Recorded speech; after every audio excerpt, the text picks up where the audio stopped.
we may get one or two more joining, so if you hear the little beep, it will just be us letting others in.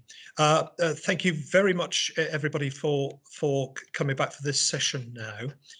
It's the final one now of the day, apart from a few concluding comments at the end.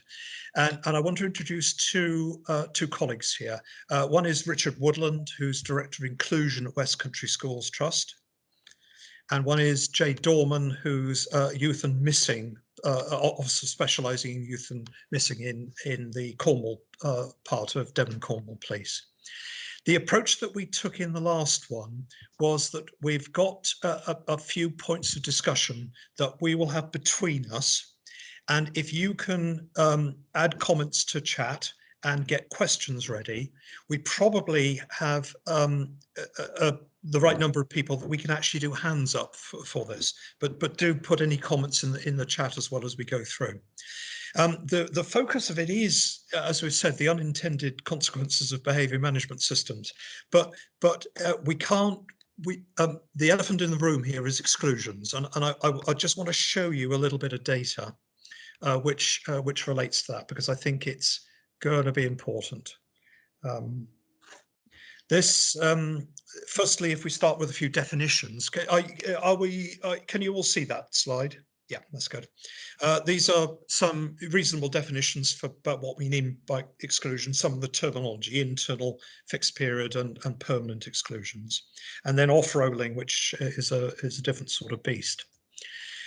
This data here, the top section on off-rolling, comes from a YouGov survey done in 2019, commissioned by Ofsted. It's a very interesting document to read, and it's also interesting why Ofsted didn't do it themselves and why they commissioned YouGov to do it. And it does give a statement in the introduction about why that was. If we get a chance later, maybe we can talk about that. I just wanted to bring to your attention some data about external exclusions, so fixed period and permanent, FX and PX. I think it's quite interesting. We've got the things that we might expect. There we are, 13% of fixed term ones are because of a physical assault on a pupil. Can I say this is 2019 published data, but this was academic year 2017-18. So it's quite recent, but it's the most recent overall publication. There were ones about abuse against pupils and against adults. Two interesting points are just raised for you. Bullying, racism, and sexual misconduct are actually very low reasons for both fixed period and permanent exclusions. And they probably don't fit with other surveys about the prevalence of this. And many of you will have seen actually very recent concerns about sexual misconduct in schools by young people.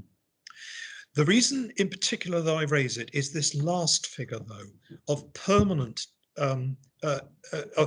persistent disruption. So this is low level, often persistent disruption, and it's about a third the cause of both fixed term and permanent exclusion. And that's why we think it's so important to link this to school behaviour structures. This data and any slides we do will be available at the end of at the end of the conference, so we will share this with people.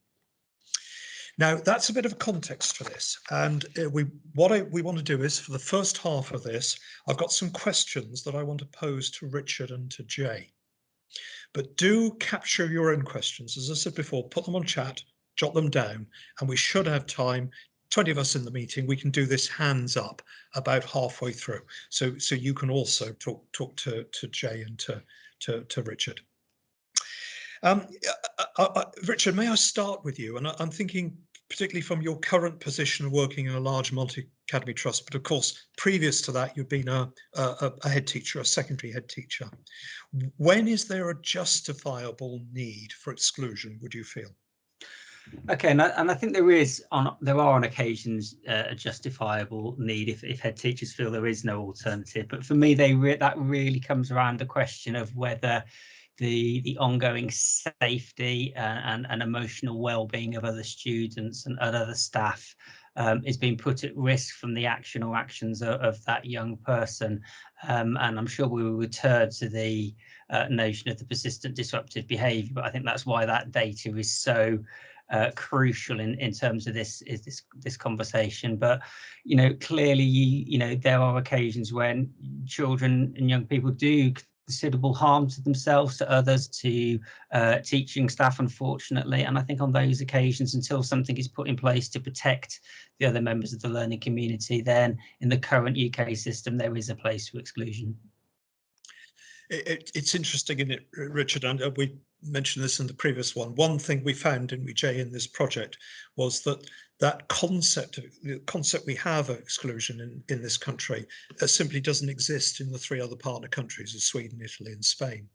And quite interestingly, also in the last session we had, one of the participants there had herself, when she was young, experienced schooling in both Spain and in the UK, and she was able to give her own views as a participant about some of those cultural differences.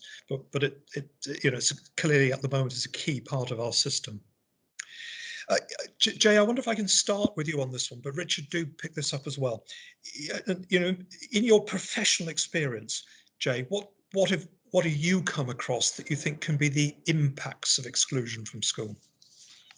We are finding that, albeit there's not many young people that are in this situation, but we do have sort of, I describe as rogue young people out there who have, for one reason or the other, are sort of beyond our control, dare I say, where people have put in as much support as possible for the parents, for those around that child, but for some reason are a little bit beyond our sort of grasp to keep them safe. And this is luckily quite a small percentage, but it's worrying enough to have 1 or 2 young people like that, in particular on my area, that you are trying your best to engage with, when very frustratingly, for whatever reason, we just cannot reach into them to be able to give them that support they need. So this, it's rare, but it is happening. But also just below that, there's that sort of sub-layer of young people that are on the peripheral of being at risk with, if they have a permanent exclusion, they're not engaging, parents are struggling to keep some sort of parental control, and they are out on the streets and then engaging potentially in harmful, risky behaviour. Thank you very much. I don't know, Richard, if you feel from a school point of view, whether you can give it, something of the feel from the other side of the process. Yeah, I mean, I think undoubtedly there are occasions that I'm very aware of where a school's decision to exclude a child, whether that's for a fixed term exclusion or for permanent exclusion, has actually pushed the problem out into the community, and that is to the detriment of the wider community, whilst it's perhaps served its purpose within the school community. And I think that is something we need to be very aware of, and I'm sure we'll kind of revisit the wider system and funding in the wider system of support. And I think that's an impact that we need to take into consideration. The impact as well on the young person themselves of what being excluded means in terms of their life chances and the loss of education. So one thing that we've done in the multi-academy trust that I work with is where we feel there's been an incident or incidents where actually for that wider safety community of the school, a young person perhaps shouldn't be in school for a day or 2, rather than simply sending them home on a fixed term exclusion, where they may go out into the community and do wrong, or they may just sit at home on the Xbox or online or whatever. We actually ask them to go and engage in education at one of our other schools, and often that is in one of the areas where we would be doing a reflection room, and which I know there's a variety of thoughts around that. But for me, as looking at it across a group of 20 odd schools, that does give us some scope to meet the needs of the safety of where the incident has been, whilst actually keeping that young person with this sense that actually school is an important part of your experience, and behaving badly doesn't mean that you get to avoid school. No, thank you very much for that, Richard. I wonder, actually, Richard, can you unpick for us that statistic in particular, which has low level or persistent disruption, often low level disruption, as being the noted cause of nearly a third of fixed term and just about a third of permanent exclusions. What's going on? So I think two things are going on there, Nick. One thing is that I think actually with some of the other things that we might expect to be higher around bullying, racism, what have you, is schools perhaps feel they're more able to deal with that in a different way through, perhaps some of the approaches that we might feel are appropriate in persistent disruptive behaviour as well, but, restorative approaches, engagement work with getting, community experts involved as well. I think the sexual harm one is really interesting. I think we'll probably see some response back from what's happened with Everyone's Invited and the welcome attention from Ofsted and others on that area, because my experience is that it is happening in schools far more than we as professionals realise. We've got to create a culture where young people feel better at coming forward. Interesting ideas there about if you have a colleague who holds behavioural responsibility and safeguarding responsibility, does a girl in particular, because it often disproportionately affects young girls, young women, will they come forward and disclose to a colleague who might previously have told them off about something? So questions to be raised there. So that's one side why the data in some areas is low. For me, the idea around persistent disruptive behaviour, low-level disruptive behaviour, is where the system, whether it be that schools, individual teachers, we're simply not recognising and being able to respond well enough to the need of that child. So, it's easy to say things like, every behaviour is a form of communication. Actually, I hold on to that, but we actually need to unpack what does that mean day in, day out for the teaching profession in particular, and how do we look at the teacher training, how do we look at wider systems here around the support in that. But for me, that is where the system is failing young people, because actually if you've excluded a child once or twice for classroom based behaviour that perhaps is not excessively dangerous in that way that I've alluded to, then clearly you're not going to punish them into better behaviour. I just don't think that behaviourist psychological model works. We need to work in a more solution focused, relationally led manner, which I'm sure we'll get on to, Nick. Yes, indeed. It's interesting because Department for Education guidance seems to lean towards those sort of more behaviourist approaches to managing behaviour. But if I understood you correctly, you're making a link there, aren't you, between some of those processes? I do apologise. Got a helicopter outside here. Yes, and I'm not a strong advocate for behaviourist approaches to working with these kind of young people. I think relational work is much more powerful, and I think the psychology behind that is quite appealing to my mind, at least. But again, personal opinion, the voices that seem to be heard loudly in Whitehall at the moment are not around that that model. And I can see there's interesting comments already coming up in the chat. I think we need to be careful around what we mean by zero tolerance. I think there's an easy polarization to make between trauma informed on one side and zero tolerance on the other. And in my 20 odd years in the profession, I don't think I've seen many schools do either consistently well, but clearly there is a spectrum across the middle, and my hope is that we start to move at a societal level much more to that trauma aware, trauma responsive, trauma informed approach. Sadly, I don't see much of that coming out of current government policy, but again, personal opinion there. I won't speak on behalf of myself there, and not any organisation with which I'm involved.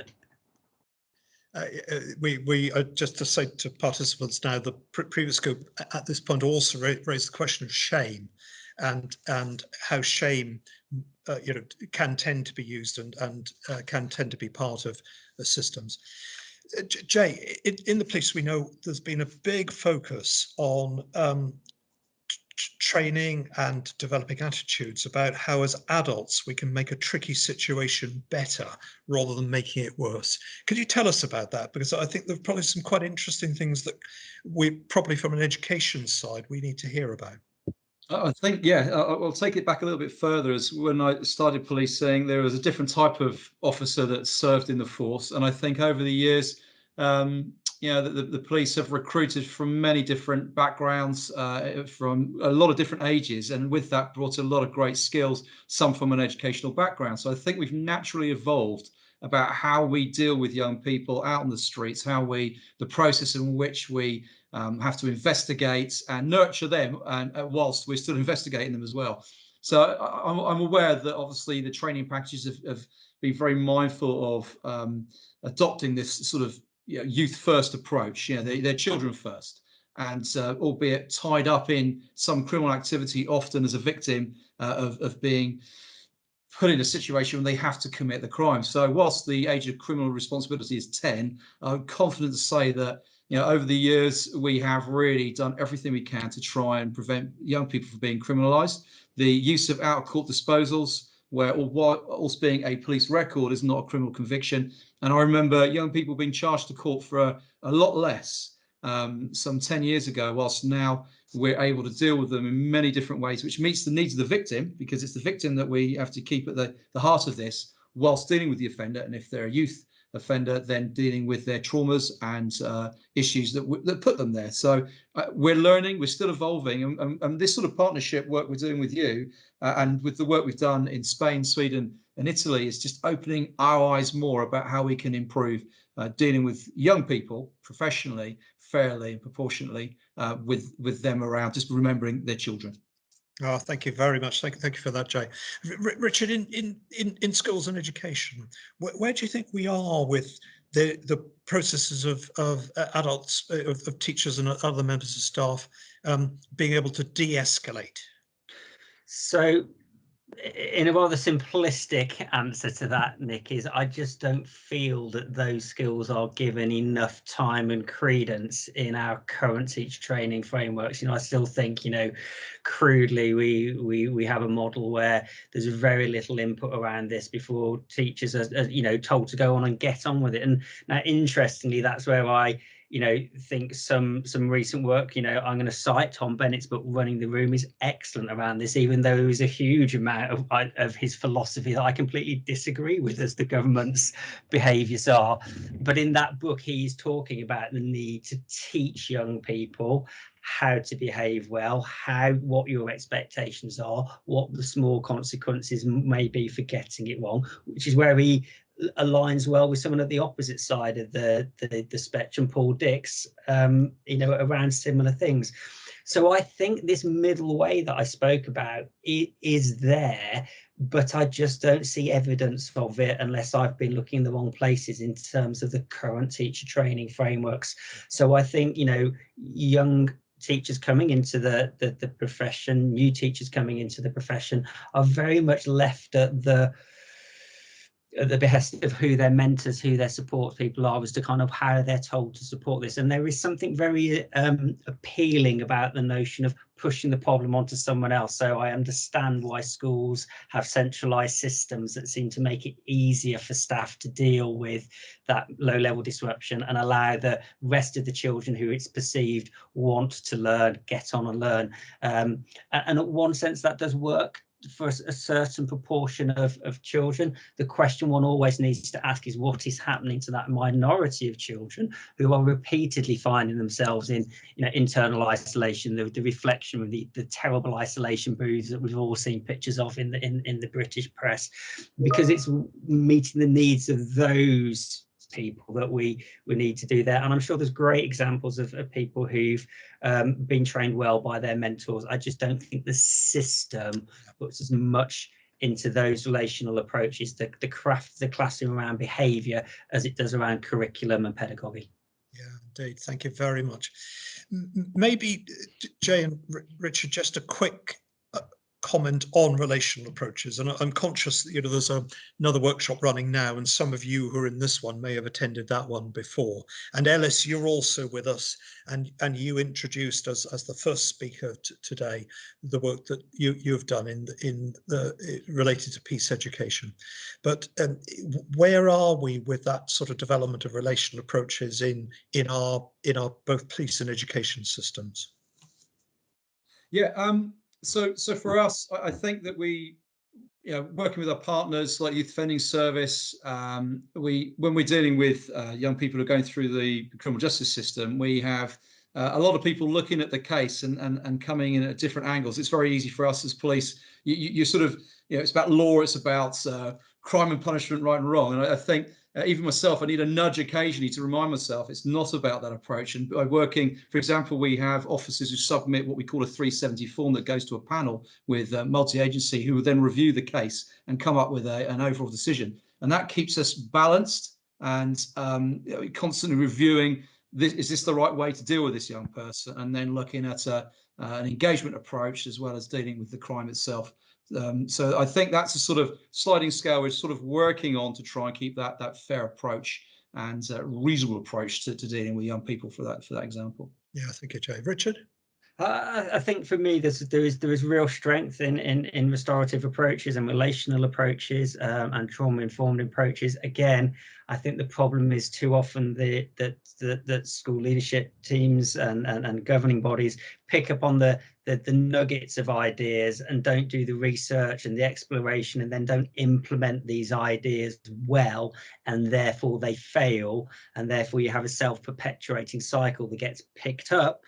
You know, and EduTwitter is full of these strands where, you know, restorative approaches don't work well. They don't, like, nothing works well if you don't implement it well. And, you know, my own experience of introducing some of those approaches, they take time to train staff. They take time to embed into a culture, and we are very much talking a cultural shift here. And I think, you know, I have, you know, a lot of empathy for, you know, school leaders who are under terrible pressure to produce results-driven outcomes for young people in that behaviourist model that is being presented to them. Because actually, if you start to take a slightly different approach around relational working, you might believe that it will get you there in the long term, but it doesn't get you the quick wins that leads to some of that behaviour that, you know, sadly the YouGov report, you know, reported on around off-rolling and what have you, because that has happened. The evidence is there. So, you know, for me personally, I believe there's lots to learn in this area. I would like to think in 10 years' time we will have shifted the system significantly in that direction. But it's about implementation of these approaches that is key. You can't just simply stick "we're trauma-informed" badge on your school door and think things will change. Thank you very much. Thank you, Richard, and thank you, Jay. Can I now? There aren't too many of us here that we're sure the hands up approach will work. So do put your hands up. You might want to make a comment. You might want to make an observation. You might want to ask a question. You might want to direct the question at Jay or Richard or myself or at Ellis as well. So do put your hands up, and we can turn this into a wider discussion. Pat, you've got there first. Ask a question or make an observation.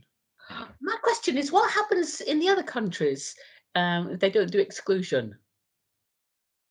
It's an interesting one, Jay. I don't know. Can I ask you to pick up? I might be able to add to it, but you start us off with this. Yeah, my impression is that it was, I think what it was is they have facility there to be able to still keep them within the system, but, you know, to remove them from the class, but still keep them on site to be able to deal with it. So I think that's ideally what we all want to try and achieve. And I think their countries have thrown money at this, you know, and this is what it boils down to. It's going to cost us, the taxpayers, a lot of money, but it is clearly the way to go forwards, you know.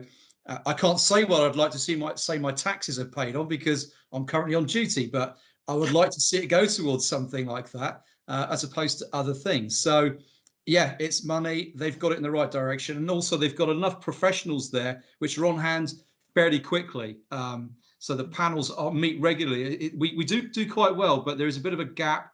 You know, sickness, staffing, people trying to get together for meetings. And when we're all busy, it takes a long time to get together to support a young person. Whereas I've got the inference over there is it happens on a regular basis.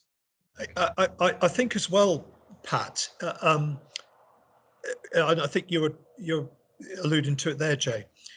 We probably do, for the most part, in this country, have funded services that, you know, do their best, and many people in this meeting will represent those. But one of the gaps could be that about early intervention. because the structure which we saw in all three countries, in different ways and with different measures of success probably, but the schools tended to have more people on site. And I don't know, Jay, I'd like just to raise one thing, because the other aspect to this, Pat, is about prevention.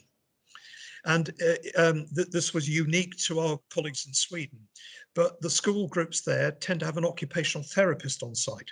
Now, we know occupational therapists, maybe there's some even in this meeting, dealing with us when we've broken our leg and we have to come back to work and things related to that.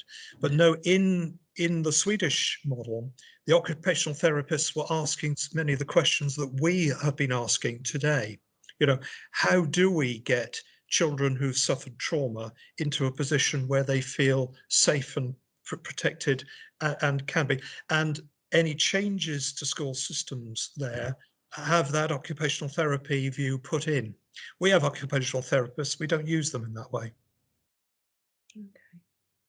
Thank you. Can I make an observation there, Nick, that's not related necessarily to what our European partners are doing, so I wasn't involved in that part of the project, but I very much agree with what both of you have said about this is all doable if the funding was there to allow it to be happen. And you know, in the work that I'm doing for our own multi-academy trust, and also the work I'm involved with in place-based work in the city of Plymouth, we are trying to do some of this, but it very much feels like we're scratching at the surface with the resourcing that we can currently throw at this. You know, I'm very struck by what Jay said about they're still in school but not in the classroom, and I think that probably says it all, actually, because one could argue that that is just exclusion in a different way. If it's exclusion from the actual mainstream teaching and learning environment, probably, I don't know much about this, it is better than the kind of exclusion into the community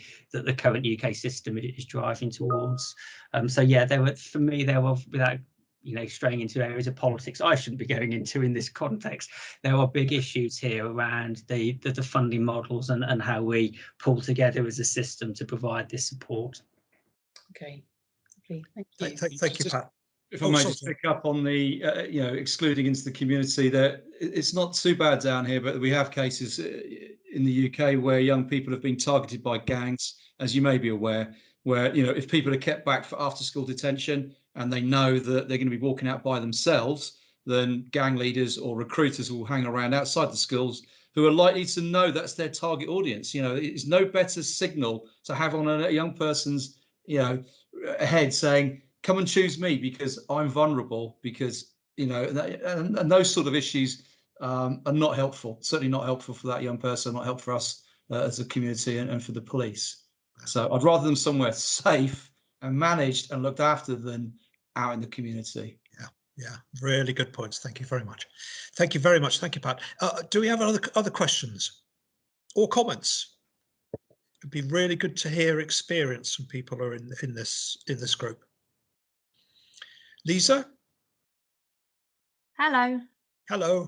Can you hear me okay? You can. Good. Excellent. Yeah, you're fine. Yeah.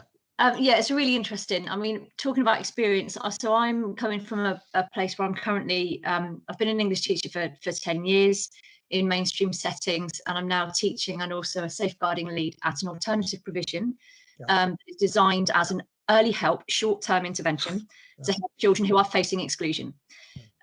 So what you were just saying about having a range of sort of professionals within a school setting, I think I couldn't blow that trumpet enough, because I know that in experience, both as mainstream and where I am now, I wear so many hats during a day, and I do my best. We all do our best to wear them all well and do the best that we can.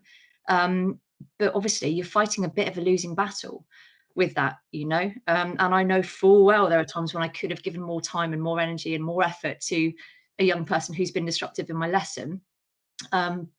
But it just doesn't always pan out that way. So thankfully now I work in a very small team and we're actually able to do that much, much better. But as soon as you look at anything bigger than 30 children in a setting, it's just really hard to do, isn't it? So not really a question, I suppose, just a comment from experience. And the young people you're dealing with, there will have been a lot of distress before they got to you, weren't there? Massively. Yeah, huge. Yeah, wouldn't it be good if we're in a situation that we could act earlier? Absolutely. Yeah, indeed. Thank you very much. Thank you, Lisa. Other comments or questions from people? Keep them coming. Ellis, we've got a bit of a back gap. You put in the post there about teacher training processes. Yeah, well, as you sort of hinted at this morning, Nick,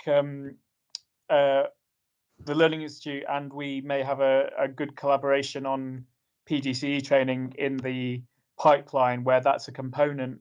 But I think nationally we are a long way from a sort of integration of that. And it is both my experience as having been a teacher and still being in contact with new teachers that I think they are a bit, as we've heard, kind of left kind of blowing in the wind a bit, because they might end up with a very behaviourist head teacher, or a school that's on that restorative journey, or lots of schools are kind of somewhere in the middle, but I don't think they've quite figured it out. So there are lots of academies where they have that little kind of restorative justice box, but then they will also have the really behaviourist things happening as well, which is quite a confusing system for young people to navigate. Almost worse than if it was completely authoritarian and draconian all the time, because you're modelling two different things at once. So I think there is a journey to go there, and it is teacher training, but I think it's also training for school leadership, because we're not going to get there only from the bottom up, because people have their least capital in the school ecosystem, where even if we perfectly train them in restorative approaches and trauma informed at that point. So yeah, it's a big journey. But I also, in the conversation about exclusions, I wondered, Nick, how much the sort of different approaches and data in Scotland had sort of come up, and because it's got a lot of coverage, but kind of what, if you have any sense of how different the approaches actually are and how they're getting the much lower numbers of exclusions there. I'm not familiar with that. I know a little bit about the Scottish education system, and of course it's more directed than the English one. And I do know a bit more about the focus, the quite significant focus that has been developed in Scotland on ACEs. I don't know, Richard, do you know about the? I'm not a real expert. I have had some contact with colleagues in Glasgow, in particular with place-based work that I've been developing in Plymouth. I think my sense at a distance around that whole model is really echoing with what Ellis has just said. You can see clearly there is a system-led agenda here, that we want to change the narrative and the way that we work, and therefore you see that rolling down through education, through health, and I believe in the criminal justice system as well. And I think this is the where it's hard to escape the kind of politics of today, is because actually these are big system-led initiatives, and we are somewhat blowing into the wind if we're not careful, if we're trying to do this as individual schools or individual sectors within that system. For me, it's not a reason to give up. I've committed 20 odd years of my life to these kind of approaches, and I'm not going anywhere yet. But I look forward to the day where we see that wind of change, really. Ellis, I also want to pick up a point you made earlier.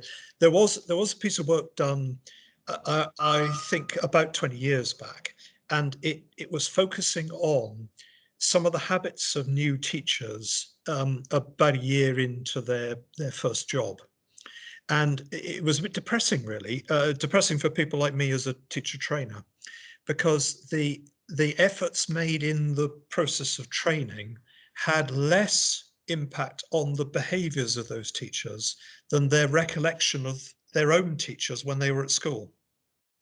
And this survey was done a while back, and maybe the world has changed, but it showed a degree of inertia, really, about sort of attitudinal change, and our difficulty in relying on training necessarily to make those more profound changes. But again, like you're saying, Richard, not a reason to be pessimistic about it, but it just shows sort of what we're up against. When you're a teacher in a classroom and facing problems, you will often click back to an earlier learned set of behaviours. Do we have other questions or comments? So we'd really like to hear from people who are in a range of professions and to hear their comments on the discussion.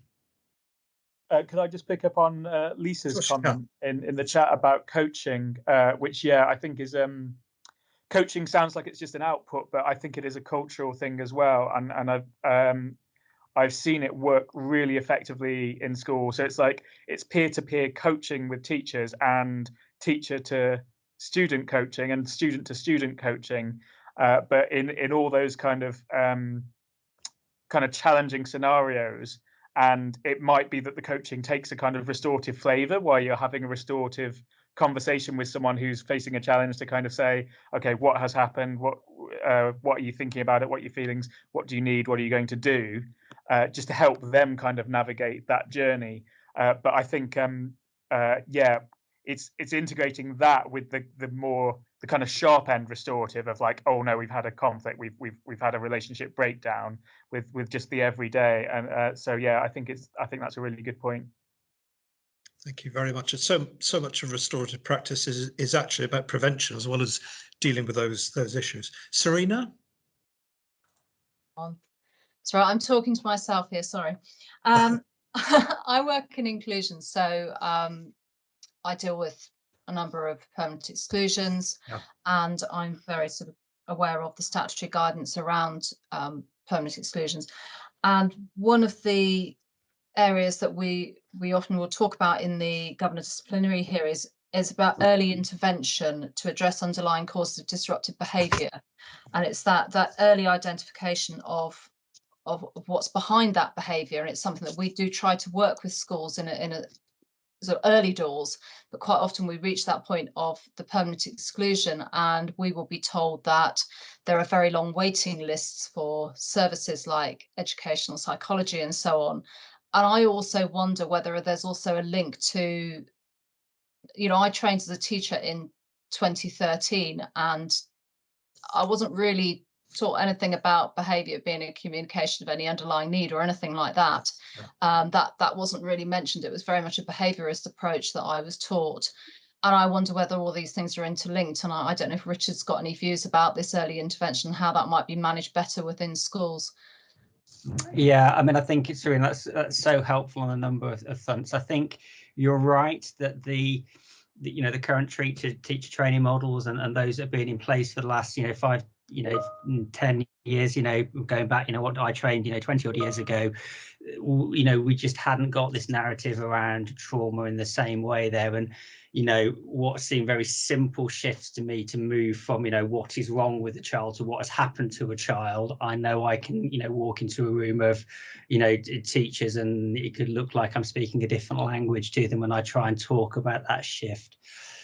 I think in terms of early intervention, again, I'm sorry to sound like a stuck record, but we come against this level of investment or lack of investment in these services, where if you look at what has happened during the period of austerity, youth services are cut.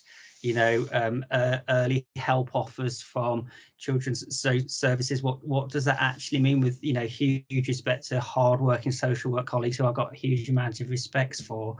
They are working in a system where schools will put a referral into the local gateway, local MASH, and the response will be, well, do the early help assessment. Well, that identifies that perhaps some family support work, intervention work. We had a family intervention worker at the previous call, comes back, but then you're told that's a 9 or 12-month waiting list to have the initial consultation. CAMS, again, do some great work when they can work with children, but what good is that when you're told it's going to take you 2 years to get to the point of assessment? And you know, these are real conversations that I'm having now as of this week. This is not just stuff that's made up. And in that time, schools are left trying to hold this precious piece of humanity that is crying out and struggling. And I think it was Lisa, you know, spoke so eloquently about, you know, how if you get that integrated multidisciplinary team around these children, you can make a difference.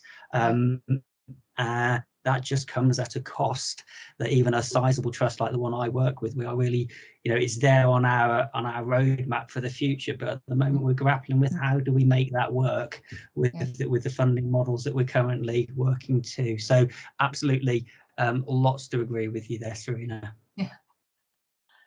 Thank you very much. Thank you, Serena, for that, and thank you, Richard, for that response. We've come to the end of time for this session now. Thank you all very much. Thank you for attending, all those attended, and a special thanks to Richard and Jay, and also for Alice for coming back in and joining us. Now, please just come for a few minutes to the final concluding session. We just want to give a signpost to how resources from the project will be made available. We wanted just to capture a little bit of evaluation from you. So I'd say a big thank you now from me, and see you again in a minute on that final sign-in. Thank you all very much indeed. Thank you, Richard and Jay. Bye. Thank you.